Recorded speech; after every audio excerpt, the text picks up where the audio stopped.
Back in November of 2015, the Los Angeles Dodgers struck a deal with the Cincinnati Reds, acquiring arguably the game's best relief pitcher, Aroldis Chapman. This was a game changer, and certainly going to make an already dangerous Dodger team that much more dangerous.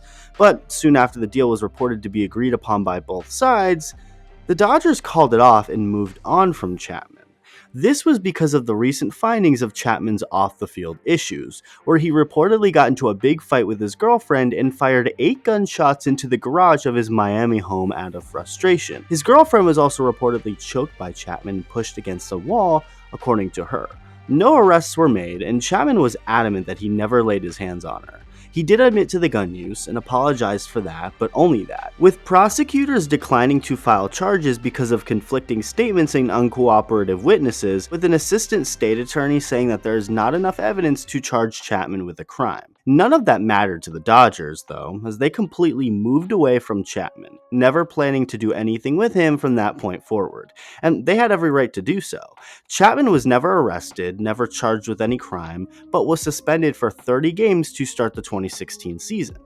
Sound a little familiar? Make sure to hit that subscribe button if you haven't already. Over 70% of my watch time has been from people who aren't subscribed, so hit that button along with the bell for post notifications. Well, Trevor Bauer had this sort of situation put forth against him, yet on steroids. The whole Trevor Bauer situation has gotten pretty tiresome to talk about at this point, but I recently thought of some pretty interesting reasons as to why the Dodgers can be a little hypocritical when it comes to this type of stuff, and it's pretty mind-boggling when you really look at it. Trevor Bauer was never arrested, never charged with anything, with the court even claiming at one point that the accuser's claims were materially misleading. The district attorney opted not to file assault charges in the first encounter in April and domestic violence charges in the second encounter in May, as it was determined that there was quote-unquote insufficient evidence to prove beyond a reasonable doubt that Bauer committed a crime. I'm not here to say I love Bauer, nor am I here to say I hate Bauer. What I stated are just the facts, yet Major League Baseball decided to suspend Trevor Bauer for 2 whole seasons, the longest suspension for a player under the domestic violence policy ever.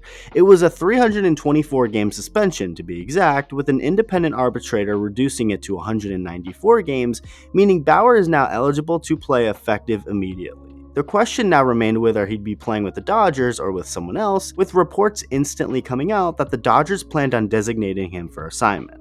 A couple weeks went by, and the general consensus stayed that the Dodgers did not want Bauer on their team anymore. The two sides then had a meeting in Arizona, and the very next day, Bauer was designated for assignment by the Dodgers. Now, this was weird, because Bauer immediately put out a statement saying that the Dodgers told him that they wanted him to return and pitch for the team this year. But according to Dodger officials who declined to go into details of their conversation, did privately reveal that they didn't hear any remorse, apologies, or anything in the slightest from Bauer to change their mind, with 2 Dodgers officials reportedly vehemently denying to USA Today Sports that they conveyed those sentiments to Bauer. So you gotta wonder exactly what the Dodgers said to make Bauer make that claim, but regardless, the very next day, Bauer was of course designated for assignment and available to be traded within the next week. He was not traded over that next week. The Dodgers officially released him, and Trevor Bauer is now a free agent again, able to be signed by any of the other teams for the league minimum salary, since the Dodgers have to pay him the rest of what he's owed for 2023, which is $22.5 million. So the Dodgers are paying Trevor Bauer over $22 million to either watch him play for another team or play for nobody at all. So up until this point in the video, you're probably assuming the Dodgers are very consistent with how they handle players tied to domestic assault. They backed out on their trade for Chapman and now want nothing to do with Bauer. Well, yeah, but there's one pretty big thing that happens sandwiched in between these two incidents that doesn't make the Dodgers look so consistent after all. Back on May 13th, 2019, Dodger pitcher Julio Urias was arrested after being seen, according to a witness, arguing with a woman and shoving her to the ground in the parking lot of a shopping mall. The woman herself ended up denying that she was shoved, telling investigators that she fell in the parking lot. Prosecutors ended up not charging Urias of anything, with Urias going on to avoid the misdemeanor charge as long as he commit no acts of violence against anyone for 1 year and completed a 52-week domestic violence counseling program. Added on to that, Major League Baseball ended up suspending Urias for 20 games for violating the joint domestic violence, sexual assault, and child abuse policy. So in the end, Urias isn't necessarily a monster here, but he did get suspended 20 games by the league, so they found something to hit him with.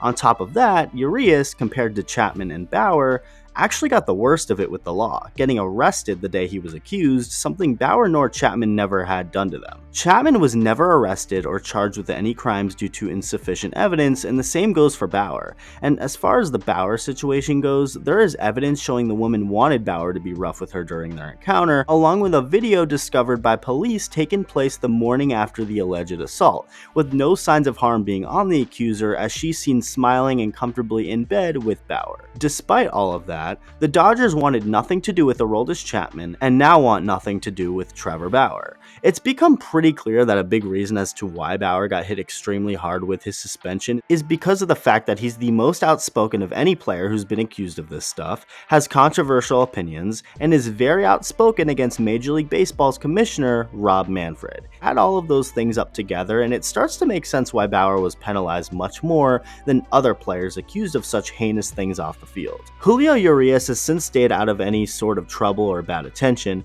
and has pitched great for the Dodgers. Especially over the last couple of years, he's been really good. But this does show some hypocrisy on the Dodgers' end. I guess what they would tell you is that the details they discovered in Chapman and Bauer's case were substantially worse than what they found with Urias. But for someone who not only was suspended, just like Bauer and Chapman, but also arrested, something Bauer and Chapman never had happen to them in their respective cases, yet the Dodgers are all in on their left-handed starting pitcher compared to the more controversial Bauer and big lefty reliever Chapman. Just something to think about. Let me know what you think. Thank you for watching, and I'll see you in the next video.